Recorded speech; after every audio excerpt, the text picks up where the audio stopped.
Ladies and gentlemen, good day and welcome to the Westlife Development Limited Q2 FY22 earnings conference call. As a reminder, all participant lines will be in listen-only mode, and there will be an opportunity for you to ask questions after the presentation concludes. Should you need assistance during the conference call, please signal an operator by pressing star then 0 on your touchtone phone. Please note this conference is being recorded. I now hand the conference over to Ms. Devanshi Dhruva, Manager, Investor Relations. Thank you, and over to you, ma'am. Thanks, Vikram. Thank you for joining us on Westlife Development Limited earnings conference call for the quarter ended September 30th, 2021. We are joined here today by Mr. Amit Jatia, Vice Chairman, Ms. Smita Jatia, Director, Mr. Pankaj Roongta, CFO and VP Finance and Accounts for Westlife Development Limited. Please note that our financial results and investor presentation have been mailed across, and these are available on our website as well. I hope you had the opportunity to browse through the highlights of the performance. We shall commence today's call with key thoughts from Amit, who will provide a strategic overview, which shall be followed by Smita to take you through the key business initiatives with overall operational progress and the strategic imperatives that lie ahead. Pankaj will cover analysis of the financial performance and highlights during the review period. At the end of the management discussion, we will have a Q&A session. Before we start, I would like to remind you that some of the statements made or discussed on this call today may be forward-looking in nature and must be viewed in conjunction with the risks and uncertainties we face. A detailed statement and explanation of these risks is available in this quarter's press release, investor presentation, and in our annual reports, which are available on our website. The company does not update these forward-looking statements publicly. With that said, I would now like to turn over the call to Amit to share his views. Thank you, and over to you, Amit. Thank you, Devanshi. Good evening, everyone. Hope you and your families are doing well. I'm happy to report a solid quarter with heartening trends across all parameters. After a turbulent year, I'm glad to share that a newer, stronger normal has emerged for us. We have been seeing business accelerate on the back of our efforts to create an omni-channel brand and a unique, compelling menu. This has been further aided by enhanced brand trust and movement from the unorganized to organized sector. Westlife is uniquely positioned to chart accelerated growth in the coming years. The biggest reason for this is that we are the only QSR to have relevant offerings across all day parts, including breakfast, snacks, coffee, lunch, dinner, and desserts. This gives us a unique competitive advantage in terms of AUV, average unit volume, which has been a key strength for brand McDonald's globally as well. Secondly, our foray into the fried chicken market has been extremely encouraging. With this, we are already making inroads in the South market while also strengthening our meal proposition. The chicken, burger, and coffee platform together have the potential to further accelerate our AUV in the coming years.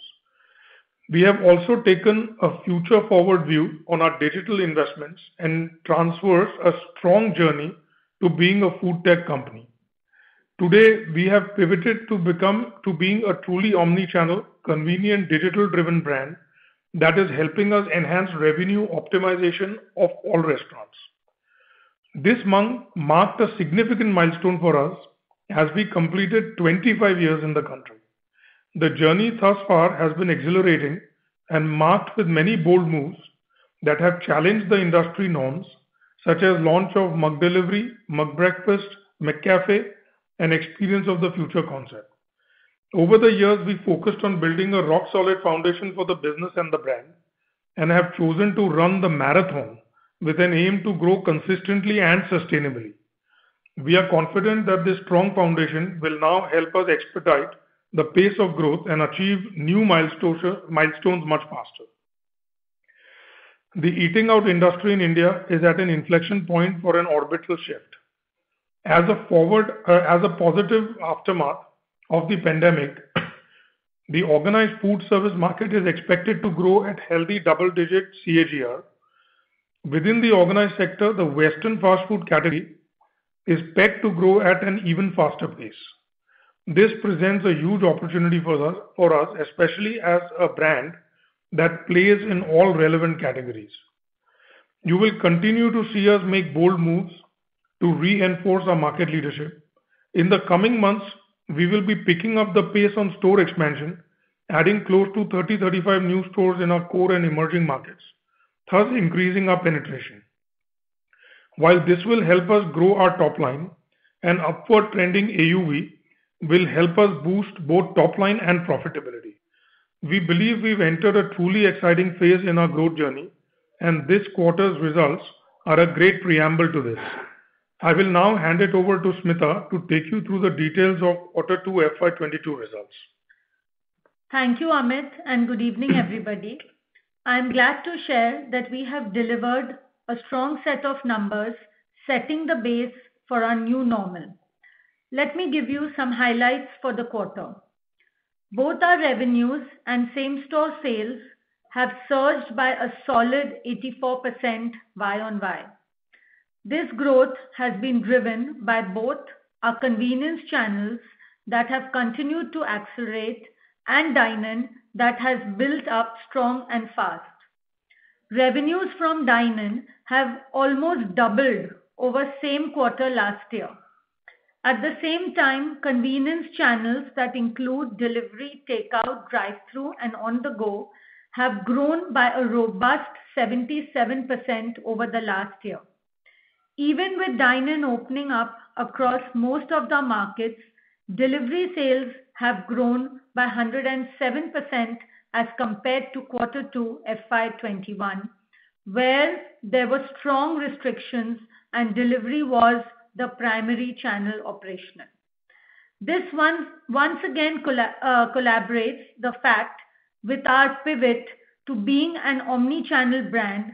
We have acquired new customers and created new use cases. This is driving incremental revenues without any business cannibalization. Let me now give you a perspective on our performance in September of this quarter, when most restrictions were eased vis-a-vis September of 2019, which was pre-COVID. September 2021 clocked a 103% recovery versus September of 2019. We saw complete recovery across all markets despite continued restrictions on time and capacities in some cities. In fact, our delivery sales grew more than 50% over September 2019, again a testimony to the strong convenience proposition that we have built in the last 18 months. We also continued to hold strong on our margin performance despite all inflationary pressures. Our gross margins surged by 87.5% Y-on-Y, while restaurant operating margins jumped by 204%. This is a testimony to our new cost structure that has brought down our fixed costs and streamlined the variable cost to a large extent. As a result, our operating EBITDA surged 11 times Y-on-Y to rupees 457 million. Our performance has been steady and sustained, notwithstanding the volatility and restrictions. With further relaxations announced in Maharashtra in mid-August, we saw a significant quarter-on-quarter revenue jump of about 50%.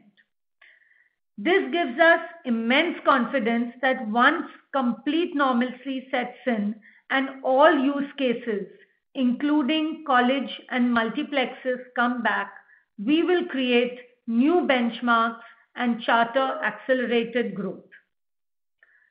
The key tenets of this accelerated growth will be menu innovation led by burger and chicken leadership, 2, digital and omni-channel acceleration led by owned and partner channels, and finally, expansion and re-imaging of our stores. Menu innovation has always been at the heart of our strategy. We continue to dominate the burger market with close to 75% market share. While leadership is accelerating the business in the West, with our new fried chicken platform, we are already trending to add 50 lakh rupees per store per year in the South, with minimal capex investment.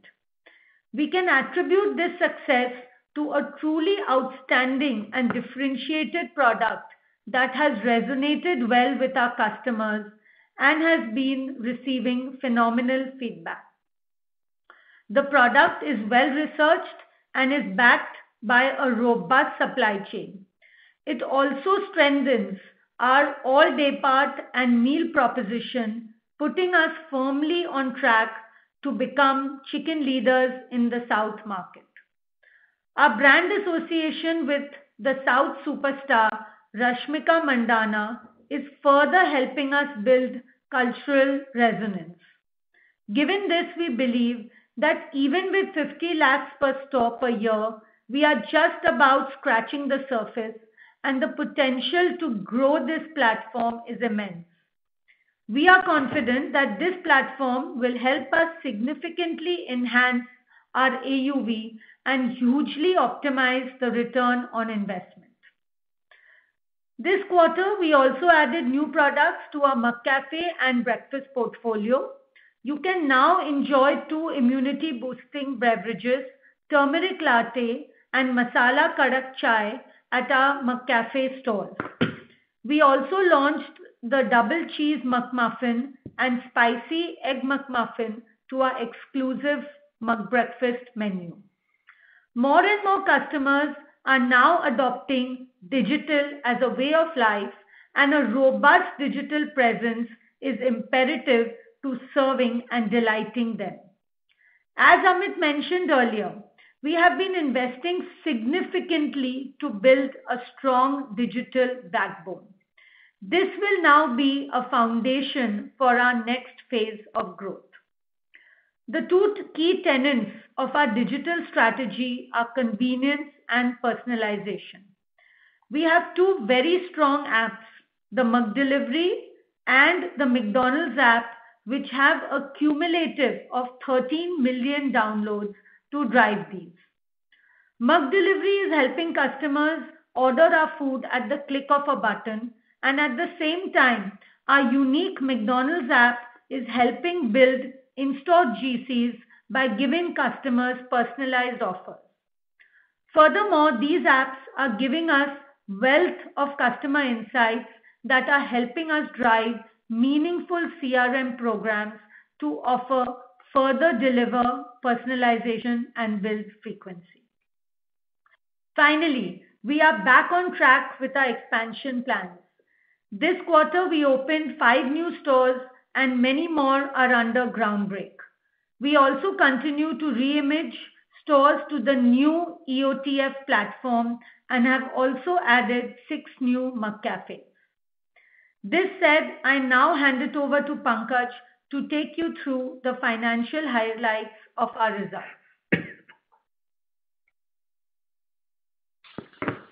Thank you, Smita. Good evening, all. I hope you and your loved ones are keeping safe. I'm happy to report a robust Q2 performance, a testimony of our strong foundation and resilience. We clocked total sales of 385.4 crores, a solid 84% growth on a YOY, along with the same-store sales growth of 83.7%. Let me share some key highlights with you. We have been able to execute omni-channel strategy effectively. Our convenience channels have grown at 77% YOY, along with the dine-in recovery and growing at a rapid pace of 93% YOY. Within the convenience sales, delivery clocked an impressive 107% growth on YOY basis. It continued to outperform itself with an 8.5% growth over the previous quarter and once again hit an all-time high revenue mark. Drive-thrus grew 91% YOY and on the go continue to build consistently at a healthy pace. Dine-in saw a quicker recovery after the second wave as This is on back of upbeat consumer sentiment, which we believe will continue to be buoyant as we enter the festive season. While the revenue built up steady and strong, we kept a sharp eye on the cost. We maximized our supply chain efficiencies and rationalized food cost. Hence, despite inflationary trends among some of our commodities, we maintained a high gross margin of 64.7%, or 87.75% growth over last year. On the back of these operating efficiencies, we saw a 203.5% improvement in our restaurant operating margin that stood at 17.4% for the quarter, and our operating EBITDA stood at 11.9%, representing a solid 987 basis point improvement over the quarter last year, which is almost a tenfold increase. This puts us in strong stead to achieving our long-term margin objectives as outlined in Vision 2022. While the opening of all our markets, channels and day parts, September 21 month saw a healthy build-up of guest count, bolstered by an upward trending average check. This aided over 100% revenue recovery for the month. As a result, our gross margins for the month zoomed to 67% and restaurant operating margin at a robust 22.4%. Consequently, operating EBITDA moved northwards to 16.4% for the month. The flow-through of this can be seen in our positive 2% PAT for the month. Going forward, we are very bullish on consumer demand is coming back strongly. The external environment is also supportive for an increased share of wallet for eating out. We have aggressive growth plans for 5 years. We believe our solid balance sheet will aid and fund this growth. With this, I will now hand it back to Amit to take you through the outlook for the coming quarter. Thank you. Thank you, Pankaj. With the volatilities of the year gone by behind us, the new normal has brought many new opportunities for the industry as well as for Westlife.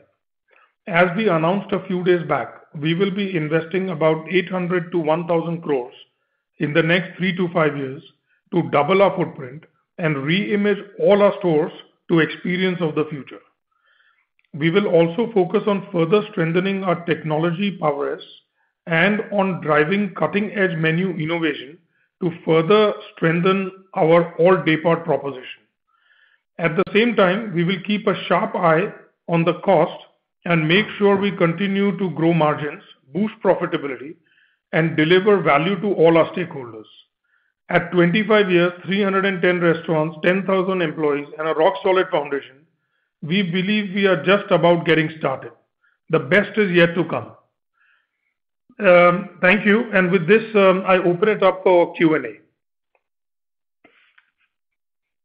Thank you very much, sir. Ladies and gentlemen, we will now begin the question and answer session. Anyone who wishes to ask a question may press star and 1 on your touchtone telephone. If you wish to remove yourself from the question queue, you may press star and 2. Participants are requested to use handsets while asking a question. Ladies and gentlemen, we will wait for a moment while the question queue assembles. To ask a question, please press star 1 now.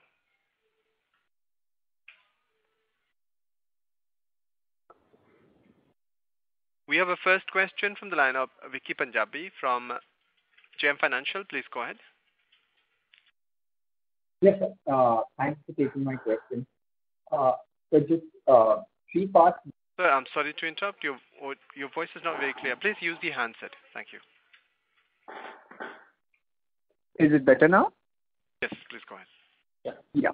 So just thanks for taking my question, and 3 parts to it. Actually, firstly, I just wanted to understand the recovery out here. If I see the average revenue per store, it's something like 5% lower from on an average in this quarter versus the Feb 19 quarter, and dine-in recovery is something like 60 to 65%. Now, if I were to assume that dine-in fully recovers, without really impacting the way delivery is going through right now, it kind of implies that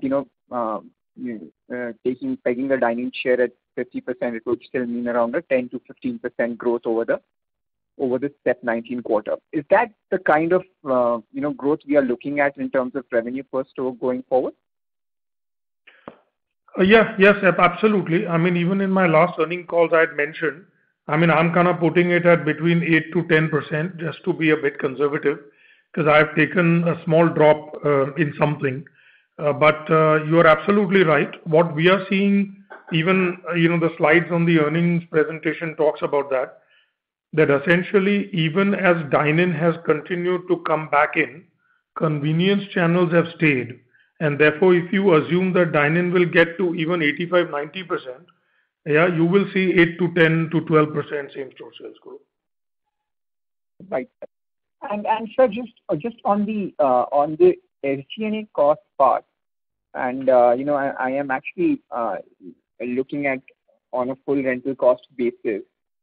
Now, this overheads, I mean, there was a perception during the COVID period that there was some of those savings that would come through would be sustainable. Now, if I just compare the overheads, for 2Q FY22 with 2Q FY20, we are somewhere around that 220 crore mark and almost flattish. Are there any? I mean, was there no flow-through of savings as such during the quarter, or were there some one-off charges that had impacted overheads? I mean, Pankaj, you can take that. Essentially, if you look at the month of September, you have to look at July, August, and September, and they were sequentially getting better because in July, again, things were quite difficult.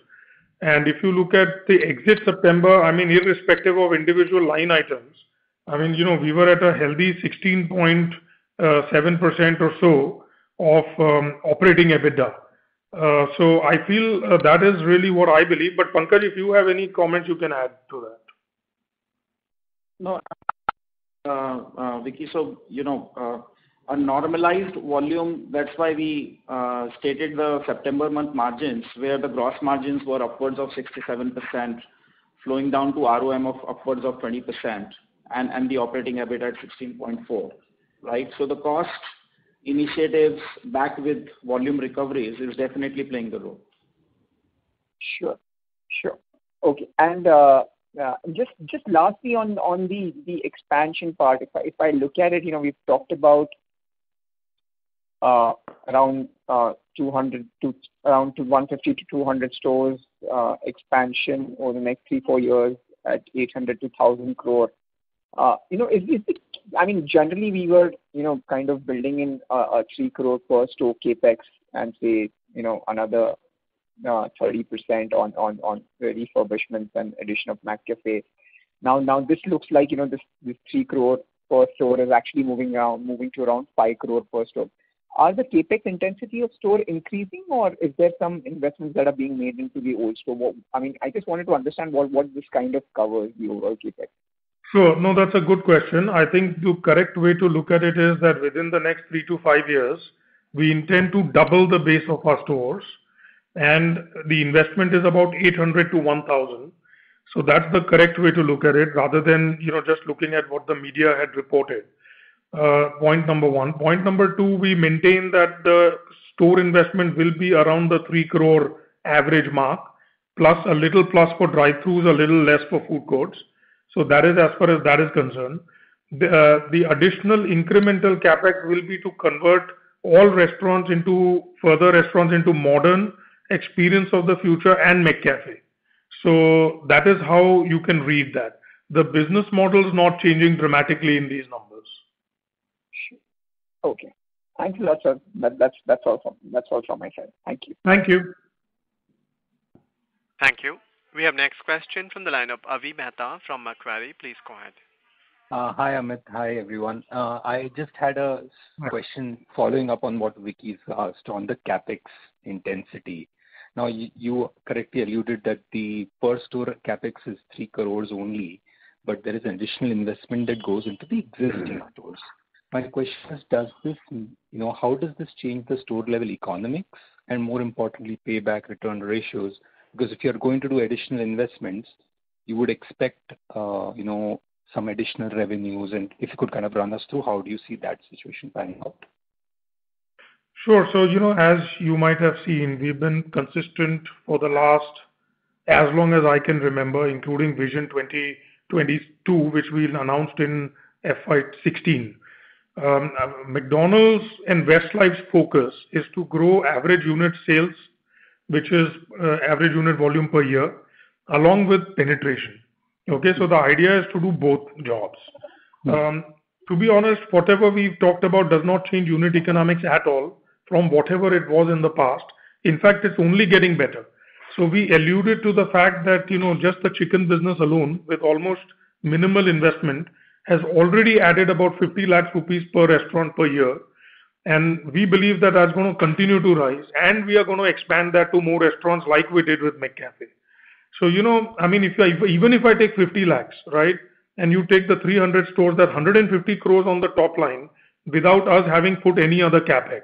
The minute we're doing that in our business, right, the return is very good. It keeps pushing the return on capital employed higher and higher.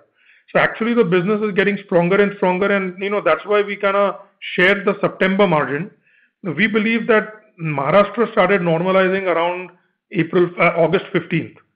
So September it was still not where it needed to be, and yet with just some decent growth in sales, an operating EBITDA margin of 16.4%, I feel is phenomenal. And September, by the way, is never across the 25 years that I've seen, is never like a high month. It's a normal average month. So we believe that as we continue to grow our average unit volume through what we've done with gourmet burgers, with what we've done with chicken, McCafe is continuing to play out. Experience of the future is giving us tremendous incremental sales. So every incremental dollar that we are putting in for every incremental activity is yielding 4 to 5 times the sales to our investment. So to answer your question in short, we are looking good on return on capital employed. Amit, let me kind of rephrase this and kind of pinpoint this a little better. So let me maybe I was not clear. So you are adding 150 stores. That's 3 crore per store. That's 450 crores. That will generate 6 crores a year or 7 crores now with the chicken per store. I'm clear on that part. What I'm trying to understand is the remaining, almost 350 crores that will go into the existing stores plus back in, and should we assume that also generates an additional income from the store? If that does the AOVs now start moving upwards of 7 crores? Because you did allude 6 will go, you can probably add another 1 crore from chicken. That is where I was trying to kind of understand that. No, I get it, Avi. So you missed my earlier points made to Vicky that rather than going by media reports, what we talked about today is that we are going to double the base of restaurants over the next 3 to 5 years with an investment of 800 to 1,000 crores. Okay? So even if you take 300 into 3 is 900. Yeah, and the rest whatever. And if you take the lower base of even 200 into 3, 600 crores, and the other 200 crores would go into something else. So look at it from that point of view, and the answers will be visible to you. Okay, so it's not 150, 200. That is where the issue was. Okay. I mean, yeah, just we have confidence where we are heading. Okay, fair enough. Perfect. No, Amit, that's very helpful too.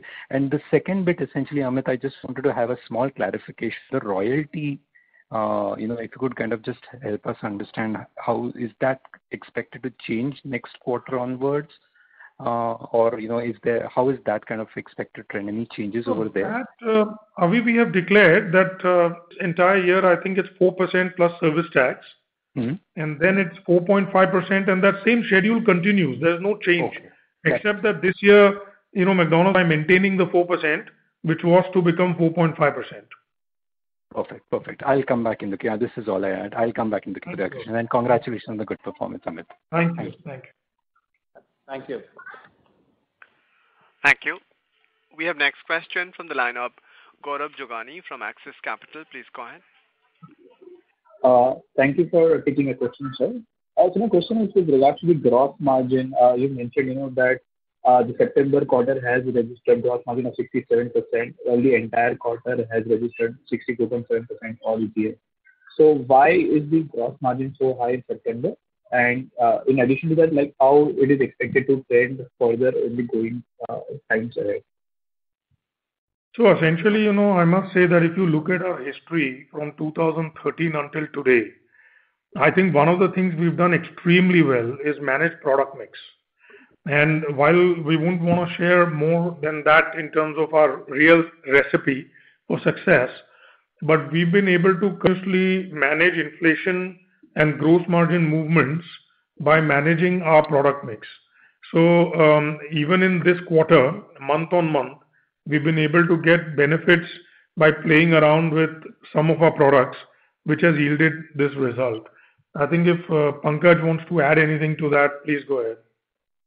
Yeah. So along with product mix, there is also channel mix. We shared in our earlier calls about the entire zero-based cost approach that we have applied on the food sourcing, distribution, logistics. And all of it seems to be when the business is coming, to a healthy normalization, right? And that is leading to the gross margin being touching 66-67%. To your other part of the question, how do we see it moving forward? We are very confident that we will be able to deliver this kind of gross margin in the coming quarters as well. Yeah. So just one clarification. When you say this kind of gross margin, so would it be like more at the 67 levels or the 65 levels? Sorry, can you repeat that? Because your voice is, there is an echo. Pankaj, I got that. I think, I wouldn't like to go with a hard number. It always is a range because, things change, product mix also changes. So I would say between 65 and 66, I would be more comfortable. Sure. Got that, sir. And so my second question, is with regards to the chicken initiative that you have taken. And, it's really heartening to see that it's trending to the 50 lakh mark. But is it available still only in the southern market, or is it been extended to the other geographies as well? And what has been your experience so far with the southern market? If you can give some examples here, would be helpful. So far, it is largely in the southern market, and the movement towards west has started. Okay. And so any more details, I mean, how it's been trending in some of the good stores, like what kind of experience you have been seeing there? Any more details that you share? We'll come back as it pans out. In our view, we are extremely confident because it's a whole different set of customers, a different occasion. And we feel even in markets like Gujarat, the way we've executed it, when you enter the restaurant, we've ensured that the veg sentiment is still maintained quite well. And the restaurant will not see any shift in either the fact that, a product is being served like that in terms of the smell, in terms of everything else. We've ensured that it is done in a slightly different way, which maintains that sanctity. And because it adds a new occasion, we are actually quite confident that this 50 lakhs is only trending upwards. Yeah. Sure. And so my just last question from my end is your comment, in the press release with respect to the journey towards being a food tech company. So sir, if you can, give it more detail here, I mean, by food tech, what do you exactly mean there? Yeah, so I personally think we don't share the breakup of our delivery sales, but if we were to, I think we are more food tech than most people who claim to be food tech, you see. And we do serious e-commerce from 2005 because when we launched delivery, it was on a tech platform. It was not where an order would come manually into every restaurant and the delivery would happen. It was all done onto a call center and it was tech enabled through a software. So our business is very, very serious, and I feel personally we are a food tech company already. But Smita can add some comments to that. Yeah, so I would just kind of look at it that, there is off-premise consumption and on-premise consumption. When I look at off-premise, as Amit mentioned, our delivery sales are strong. Along with that, as you saw in our earnings presentation, on the go, which is again a digital platform, is doing very, very well. So off-premise, both on the go as well as delivery, is already making us a food tech company.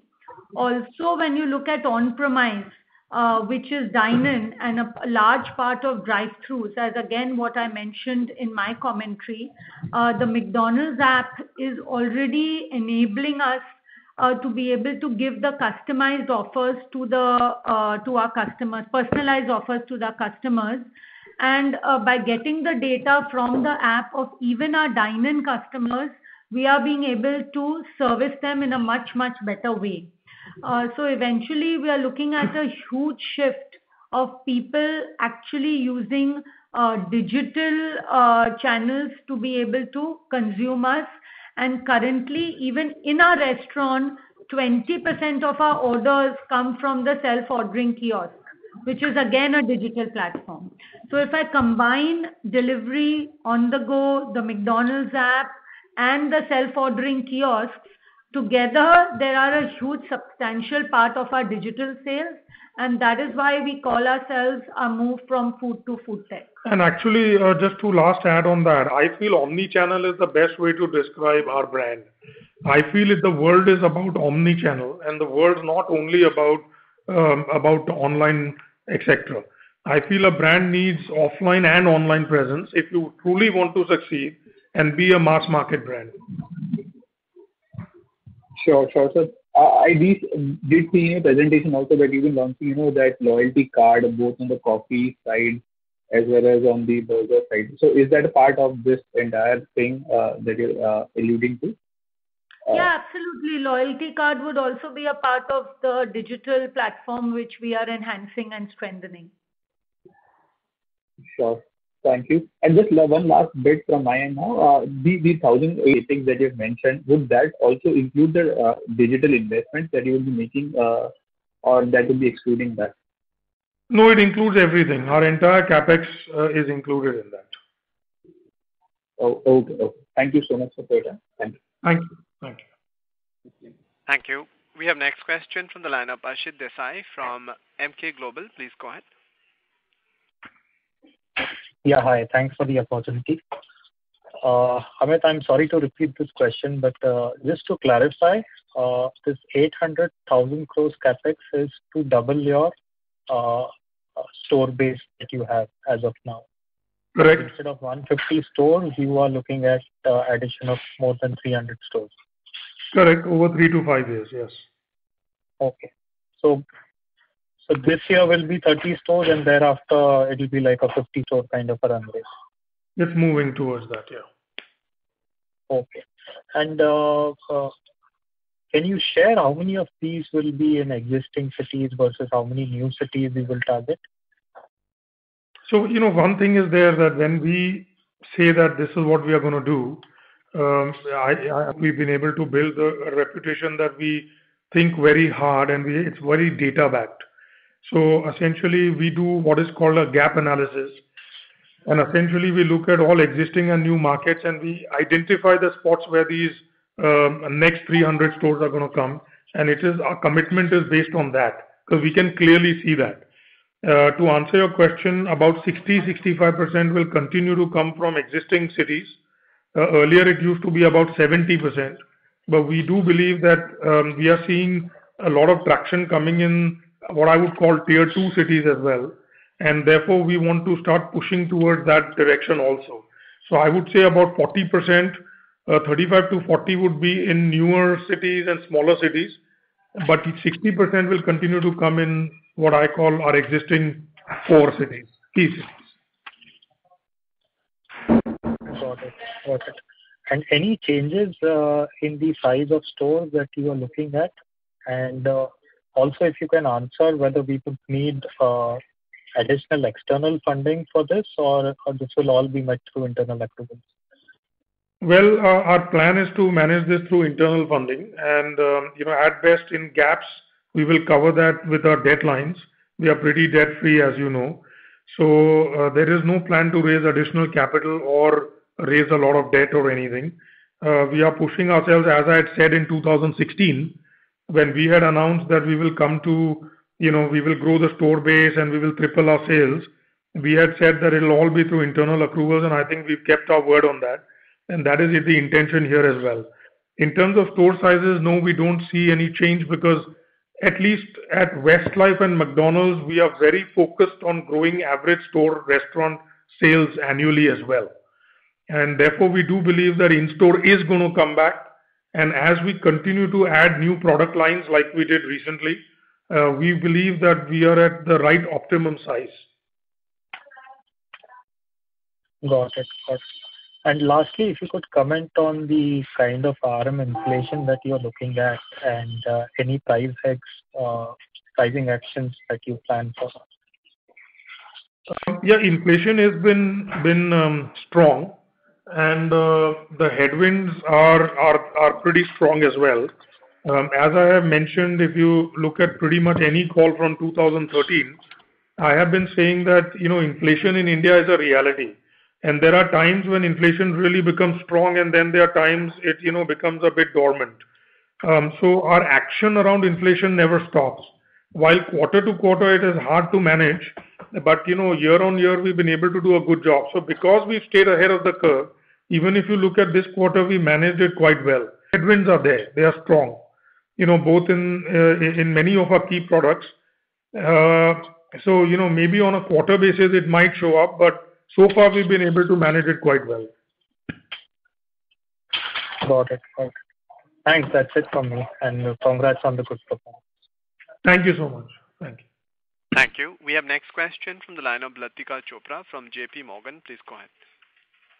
Yeah, thank you for the opportunity. Hi, Amit and Smita. A few questions from my side.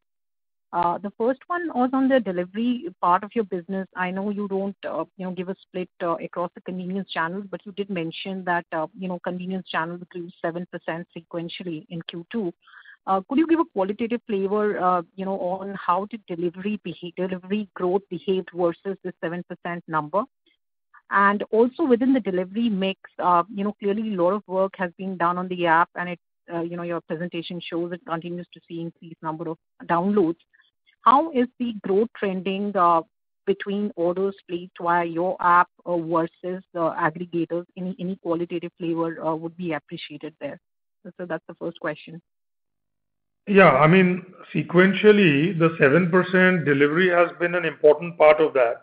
I don't know the exact breakup. Maybe Pankaj can share that if possible. However, it's not that the 7% came on takeaway and drive-through, etc. Delivery was also a part of that 7% sequential growth. So that is part one, and Smita will take the second. So on aggregators or our own app, we see it as two different journeys. What we have seen is that on the aggregators, the customers are coming more for discovery, and therefore it becomes more acquisition.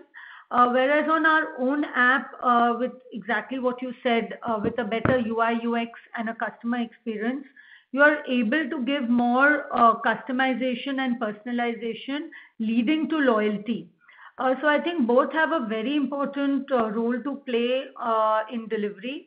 And we are seeing, as we again mentioned in the presentation, that in spite of dine-in coming back, quarter on quarter, month on month, we are still seeing delivery grow, which clearly shows that there is a new use case occasion and people have got into the habit of ordering at home, irrespective of the occasion of going out.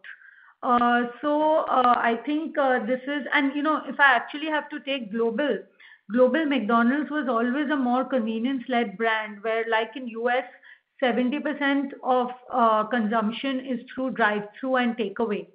I think it's only played out in India because pre-COVID we were still an occasion-led eating out brand, whereas now we are even more convenience-driven. So there's a whole shift in even the consumption pattern of customers. Sure. I also, notice, mix is something, that, Westlife has handled pretty well, right? Is there any kind of index, relatively, that you could talk about, over the last 4-5 years, the premium, if it was 100, or X percentage, how much that would have gone up by? Is that something that you would like to comment on? See, normally, Latika, what happens with premium, I mean, it's not the case in the recent past, but normally your rupee margin is strong, but the percentage margin normally is lower, because if on a 150 rupee product, for you to maintain a 65-70% gross margin in a rupee number is very challenging. I can explain that to you separately on math, but Fortunately for us, things like what we did with the wheat bun, etc., has really helped us not only grow our average check, but also therefore grow gross margin. McCafe has played a role, and more recently, again, the gourmet burgers have sort of helped us. So we've done a whole number of things which collectively, brick by brick, have kind of given us and yielded that result. But obviously, with the launch of gourmet burgers, it's evident that customers are looking for indulgence as well. So it's no more about aloo tikki. It is also about indulging with products that they are trying. They want new ideas, new products, new sort of condiments, etc. So that shift is coming, Latika. We can see it. That's helpful, Amit. And last bit, if I could, I know, you have priced your products more affordably, but any sense on the from the market as, operating environment has normalized, are you seeing any step up in promotional intensity in the industry? No, I don't think. I think everybody is playing their game, and as we have always played our game on value for money. And over the 25 years, we've always believed, even during the toughest of times, we've never gone into discounting or promotions. We've always built platforms, whether it was coffee, whether it was the premium burgers, now the gourmet burgers, or the chicken platform. So I think this has always paid dividends to us, and I think we continue to be on the path of value for money. All right. Thank you so much. Thank you. Thank you. Thank you. We have next question from the line of Nihal Jam from Edelweiss. Please go ahead. Yes, sir. Thank you so much, and good evening to the management. Sir, a couple of questions from my side. First, on the chicken market specifically. Now, I know you alluded, but just to understand better from, the pilot that is happening in the southern market, are you seeing that it is basically existing customers who are coming in who are maybe adding on to a chicken, or you're getting a totally new set of customers for your chicken offerings? So I think it's a combination of both.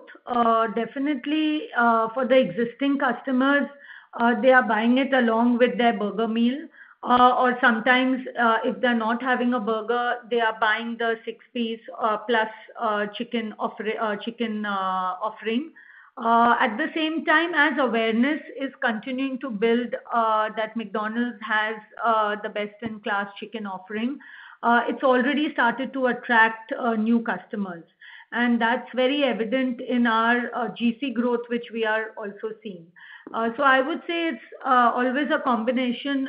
Any new product will always be a combination of existing customers using it, at the same time acquiring new customers.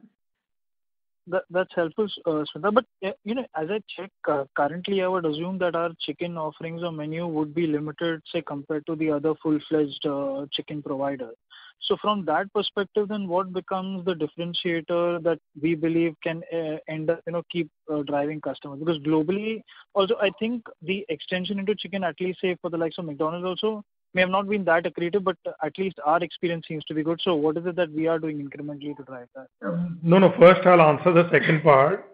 McDonald's sells more chicken than any brand in any part of the world, except in 1 or 2 countries, like China. But essentially, we are a very, very, very strong chicken player globally. Just to correct that part, and Smita can talk about it. And secondly, I don't think it's only one offering. If you look at our chicken offering, we've always had chicken McNuggets. We introduced also strips in the middle. Moreover, our chicken burgers, our spicy chicken burger, our American cheese chicken burger. So I think we have a very, very strong offering in chicken. It's only that we've introduced the bone-in chicken, which was a new offering. And as we grow and we understand this more, there will be extensions which we will also put in bone-in chicken. But for us, when we say chicken leadership, it's not about only bone-in chicken. It's across burgers, it's across sides, and it is bone-in chicken together. So I think we have a very strong footing now in South. There was a gap in the bone-in chicken market where we were not able to play in. And with this introduction, I think that gap also is what we've covered. Sure.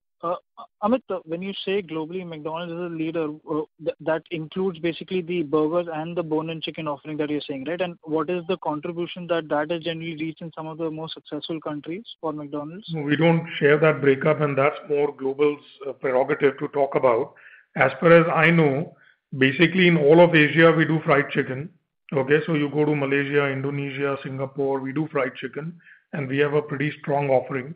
And if you go into the more developed markets, there are a whole range of chicken products. I mean, if you Google, you will see there's a lot of work and talk that McDonald's has done globally around chicken as well. I mean, at the end of the day, 80, $100 billion in sales.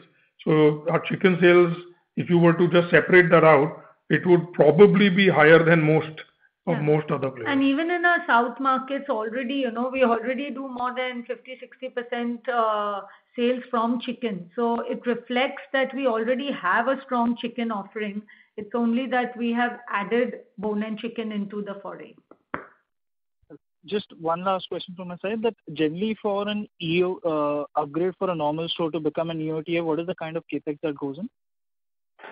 It's not, we've been able to keep it very marginal now, and we don't share that breakup, but it's not a crazy number. Sure, Amit. That's helpful. Wish you all the best.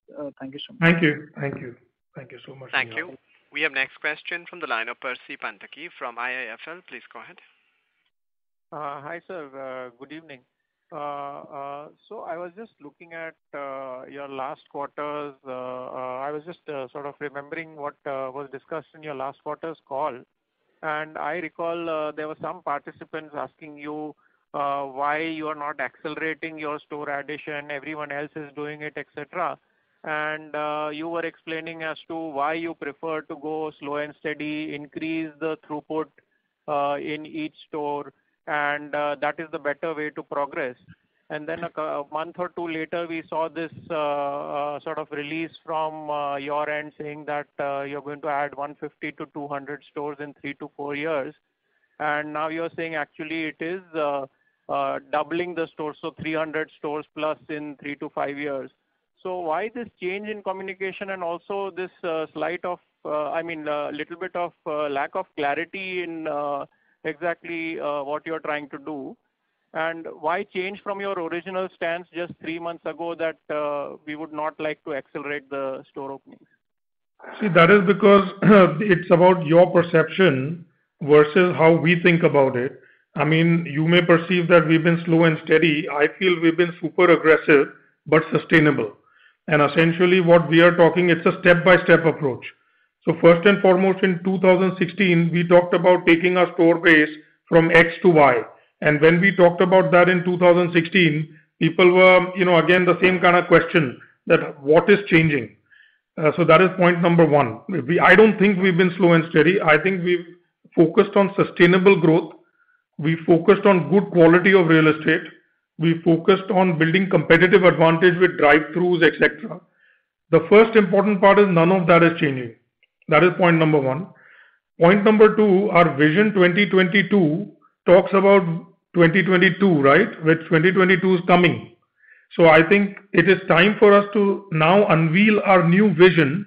And as a part of our 25th year anniversary, I felt the company can talk about its new vision over the next 3 to 5 years.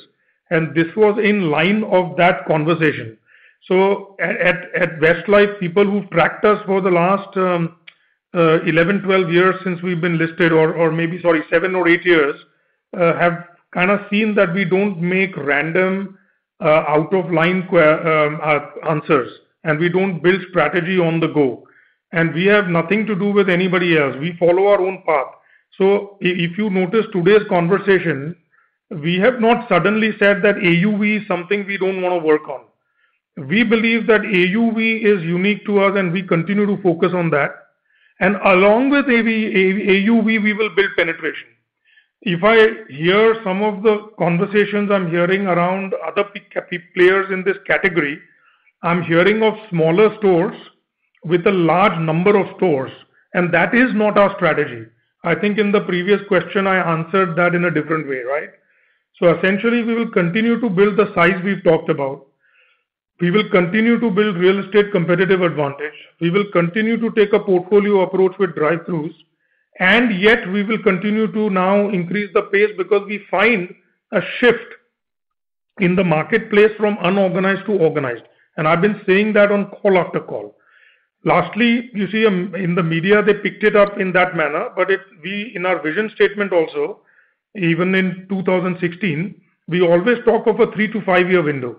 And like I said, the lower end would be 200, but our endeavor is to try and double the base in the 3 to 5 years. I hope this kind of helps you question.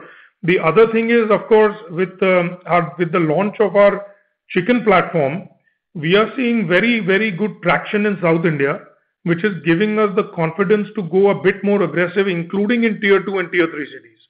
So there are shifts that we've been watching, and it's all sort of a planned journey, except that the timing we felt is right now to talk about Vision 2025-27. Yeah, so that is the basis on our thinking. Understood, sir. So for FY23 in particular, how many store openings should we be factoring into our model? In FY23, obviously the first quarter was a washout. And like I said, we don't like to sort of go... Oh, FY23, I'm so sorry, I missed that. FY23, you can assume between 30 to 40 stores. Okay, sir. Okay, sir. Secondly, my second question is on the margins this quarter. They've come at 11.5% or so, which is lower than what we did in Q2 2 years ago, and also lower than what we saw in Q4, that is just a couple of quarters earlier. So despite us exceeding the pre-pandemic sales, just wanted to understand what particularly has brought down the margin, and you have given us some confidence saying that September has seen a revival, but September would also have witnessed a much better sales versus September of 2 years earlier. So with that healthy sales, yeah, I mean, margin has come back. And in context of all this, some guidance on whether the next year FY23 margins pre-Ind AS, which you said you will target a low teens kind of margin, so 13-14% of margin. Are we still maintaining that kind of a target? So first and foremost, we don't change our vision expectation as I have maintained. So essentially our low teens to mid-teens will continue to stay, and that guidance stays. We don't give guidance, but that's our vision. Now you've got to understand that in July, the dine-in in Maharashtra was zero, multiplexes were not on. It was a different day. When you are looking at that back in October, when things are pretty open, yeah, it all looks pretty good, but you have to understand that our business, in 1 month, if you are low and in 1 month you are high, it doesn't work like that. That cost that was incurred in the month of July has been incurred, and that is in the P&L. The reason September, as I told you in one of the other questions, is not like a top of the line month. It's a very average month for us. Our top of the line months are coming, which is October, November, December, and so on. So essentially, the reason we separated out September was because dine-in had started coming back in Maharashtra. If you recollect, even in all of September, only in October, Maharashtra allowed dine-ins till about 10 o'clock. In fact, that too recently. Malls were still wanting to see certificates and multiplexes were still closed. So our food court business was still very, very impacted. So my point is that from 2 years ago, I think we've done quite well. And from the December ago, there is a seasonality in our business. You can check some of my earlier previous comments made in earning calls that our business is seasonal. And the cost structure also therefore changes. You cannot compare the October, November, December quarter to a quarter of July, August, September. So those are the sort of differences, and therefore you have to look at the September number as your best benchmark. Because by then dine-in had almost opened in Maharashtra. The real opening happened in October. Sure, understood. That's all from me, sir. Thanks and all the best. Thank you. Thank you. Ladies and gentlemen, due to time constraint, that was the last question. I would now like to hand the conference over to Mr. Amit Jatia for closing comments. Over to you, sir. Yeah, well, I would like to thank everybody for joining the call today. and appreciate your engagement. I would like to wish you all a very happy Diwali and a prosperous new year ahead. Thank you, and have a lovely weekend. Bye. Thank you very much, sir. Ladies and gentlemen, on behalf of Westlife Development Limited, that concludes this conference. Thank you for joining with us, and you may now disconnect your lines.